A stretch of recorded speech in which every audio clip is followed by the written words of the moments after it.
এখন যাচ্ছি hoodie metro স্টেশনে, তারপর এখান থেকে আমরা আমাদের প্ল্যানটা আবার ফার্দার করবো। ওকে, লেটস গো। এখন আমরা হুডি মেট্রো স্টেশনে পৌঁছে গেছি। আমরা এখন কাবন পার্কে যাচ্ছি, হুডি মেট্রো স্টেশন থেকে কাবন পার্কে।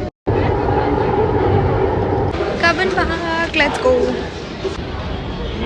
Cubbon Park is like what, 400 meters from the Cubbon Park wala metro station. Cubbon park বেশি দূর না এখান থেকে, 400 মিটারের মতন। কাবন পার্কের দিকে আমরা এখন যাচ্ছি, আপনারাই দেখতে থাকুন। এটাই হচ্ছে কাবন পার্কের এন্ট্রি গেট। জাস্ট আমরা ঢুকলাম, দেখুন চারিদিকে কি সুন্দর গ্রিন, একদম ছোটবেলাকার কথা মনে এসে গেল। মনে হচ্ছে কি ব্যাডমিন্টন নিয়ে এসে যদি খেলতে পারতাম তাহলে খুব ভালো হতো। আমি আমার মেয়েকে বলছিলাম এই আজকের দিনে আমরা একটু ব্যাডমিন্টনটা নিয়ে আসলে পারতাম, তাহলে একটু খেলতাম। আপনারাও আসবেন, ট্রাই করবেন এখানে একবার আসতে। I got my ice cream.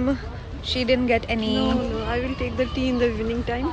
Outside the park we will get the tea shop. Choco bar, basic choco bar. Wow. नहीं सर, एक 20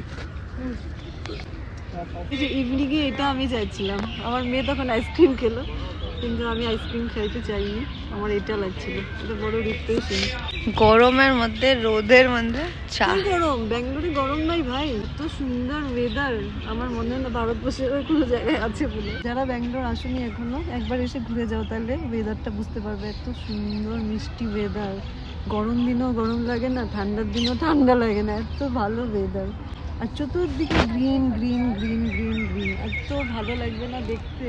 সব জায়গায় এই যে টাউনের মধ্যে এত বড় বড় বিল্ডিং, কিন্তু গ্রিন ঠিকই আছে, এই জন্য I am happy. Masala peanut और पीनट चिक्की। মিঠা এক यस, নমকিন। नमकीन एंड मीठा। ছিল হরিণটা, দেখো কি সুন্দর। এখন ফুলটা শুকিয়ে গেছে, কিন্তু ফুলটা যদি ইয়েলো থাকতো পুরা কি ভালো লাগতো দেখতে।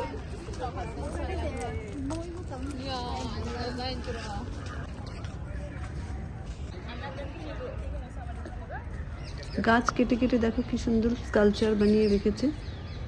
এই মাছের শেপে একটা স্কাল্পচার, তারপরে এইদিকে একটা মানুষের শেপে স্কাল্পচার বানিয়ে রেখেছে। এগুলো সব কাঠ দিয়ে বানানো। পার্কের একটা সাইডে সুন্দর সুন্দর মডেল বানিয়ে রেখেছে, যেমন হাতি, তারপরে একটা গাড়ি। সেসব সব ফুলগুলো ফুল আর পাতা দিয়ে বানানো, কলা, পাইনঅ্যাপেল, অ্যাপেল, এগুলো সব মডেল। কিন্তু এগুলো যখন কালারফুল হয়, মানে ফটোতে দেখা যায়, তখন ভীষণ সুন্দর লাগে দেখতে। ওই দিন আমরা খুব অনেক হেঁটেছি, এত ভালো লেগেছে, এত গ্রিন, এত অক্সিজেন। এই দেখুন পাখি দুটো কি সুন্দর, মজা লাগছে দেখতে। জলদি করো মা, দেখ কত কপাল বাবা, এটা আমি ভিডিওতে দিব।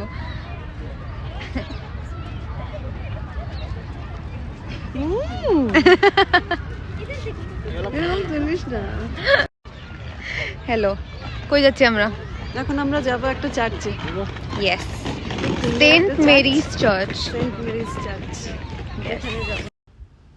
কাবন পার্কের এই গেটটা দিয়ে আমরা বেরোলাম বাইরে, তারপরেই দেখলাম হঠাৎ দেখি কর্ণাটকার লেজিসলেটিভ অ্যাসেম্বলি দেখা যাচ্ছে। যদিও আমাদের আইডিয়া ছিল না, কেননা আমরা তো এটার কিছুই জানি না, মানে কোন ডাইরেকশনে কি আছে জানি না। বেরিয়ে দেখলাম লেজিসলেটিভ অ্যাসেম্বলি কর্ণাটকার।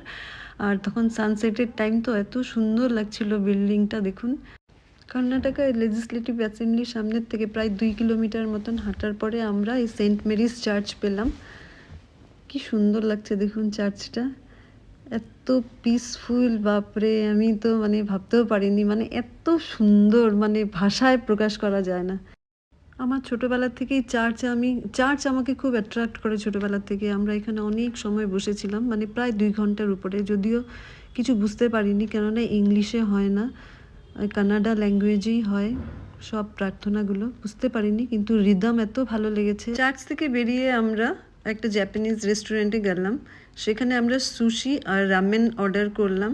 এটাই আমার প্রথম রামেন বা সুশি টেস্ট করা, কারণ আগে আমি খাইনি কখনো।